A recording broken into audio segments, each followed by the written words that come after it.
It's Louise Fay for VIP Boxing, and I'm here with VIP's Jordan Ellison. Jordan, I'm sat here after a barnstormer of the Northern Area Super Lightweight title against Tommy Hodgson. The decision didn't go your way today. The scorecard was 98-94. But I thought it was really important to come and sit and have this conversation with you. Talk to me. How are you feeling? Distraught, you know what I mean? Probably gutted. I thought worst case scenario would be in the draw. Like, I got the first two, I got the last two 100%. He was out on his feet in the ninth. All I needed was another 20 seconds and it'd have been stopped. No doubt about it being stopped. Like, it's his first two, last two, mine in the sixth. That's just being generous as well. Like, to give us a draw. Because there was 2 or 3 other rounds which were close and could have gone either way. So, like, I'd say I'm gutted, you know what I mean? I've trained hard for it. I got married 5 weeks ago and I took my time. Like, I didn't eat like as much as I wanted. I didn't drink, you know what I mean? I kept my mind on the game because I knew what tonight had meant. Putting in a good performance, which I did do, but I just didn't get my way. Absolutely, it was a great performance, Jordan, and like you say, some of those rounds were close, and so you felt that you were catching a lot of those closer rounds, the shots on the arms. Definitely, yeah.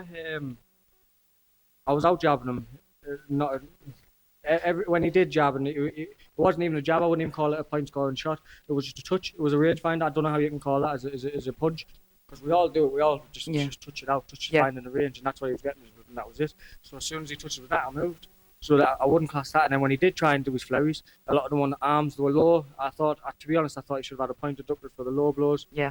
Because there were a couple of warnings in there, wasn't there? Yeah. There was 2 of them where he says, right, if I have to tell you once more, it's a point deducted. He's done that twice on two different scenarios, one for low blow and one for the shoulder.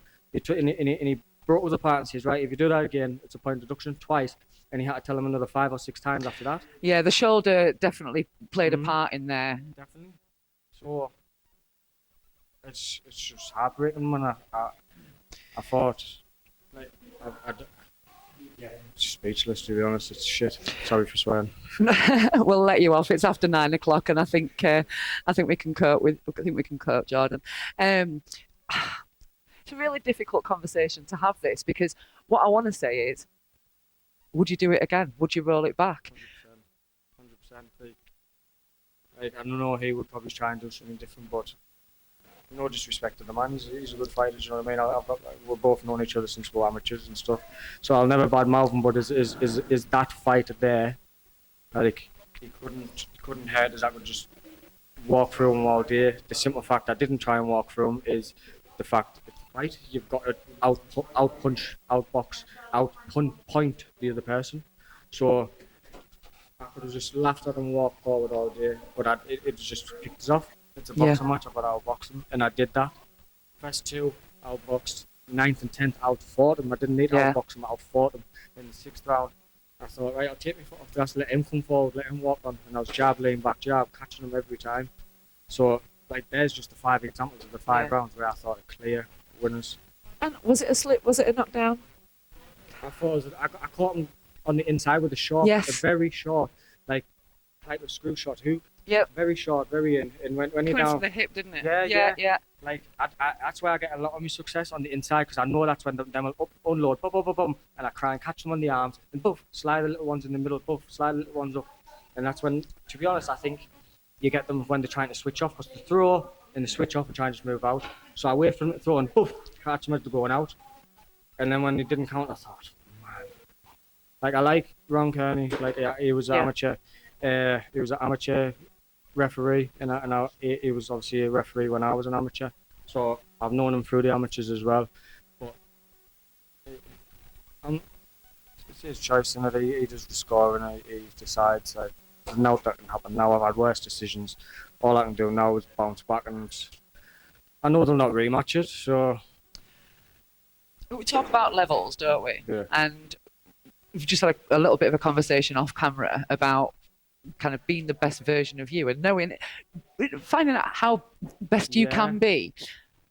Where do you think the next year takes you, Jordan?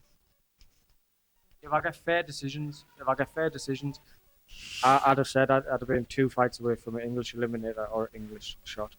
Like, I boxed Reese Mould on 2 days' notice. Yes. And Reese won the English and the WBA International, the fight after me. And I boxed him on 2 days' notice and beat him over 8 rounds where I didn't get the decision there.